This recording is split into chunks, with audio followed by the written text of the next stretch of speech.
उसके आग पीछ कई बतिया पिया पछताए लगल ना। कि सोच के आग पीछ कई बतिया पिया पछताए लगल ना। जब हम भैली दुई बरिस का, जब हम भैली दुई बरिस का, पिया मोर खेलावे लगल ना। जैसे गोदिया में हो बलकवा, पिया मोर खेलावे लगल ना। सोच के आग पीछे के बतिया पिया पछताए लगल ना। कि सोच के आग पीछे के बतिया पिया पछताए लगल ना।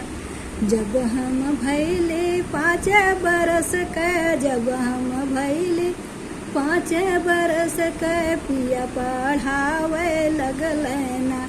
कि पिया पढ़ावे लगल ना। जैसे तोता और मैनवा पिया पढ़ावे लगल ना।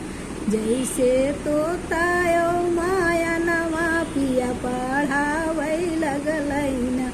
सोच के आग पीछ कई बतिया पिया पछताए लगल ना। कि सोच के आग पीछ कई बतिया पिया पछताए लगल ना।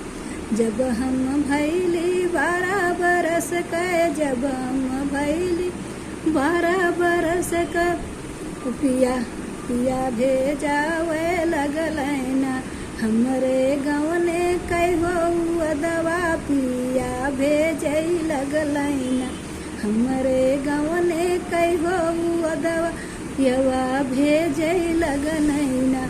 सोच के आग पीछ कई बतिया पिया पछताए लगल ना। कि सोच के आग पीछ कई बतिया पिया पछताए लगल ना। जब हम भैली 16 बरस का, जब हम भैली 16 बरस का, कि पिया पठवे लगन ना। हमके डोलिया और कहरवा पियवा भेजी देहल ना। कि हमके डोलिया से हो कहरवा पियवा भेजी देहल ना। सोच के आग पीछ कई बतिया पिया पछताए लगल ना।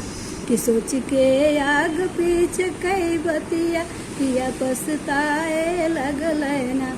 हाय दोस्तों, क्या करो गीत कैसा लगा कमेंट कर जरूर बताएं। अच्छा लगे तो कमेंट जरूर करें, आगे बढ़ाएं। धन्यवाद।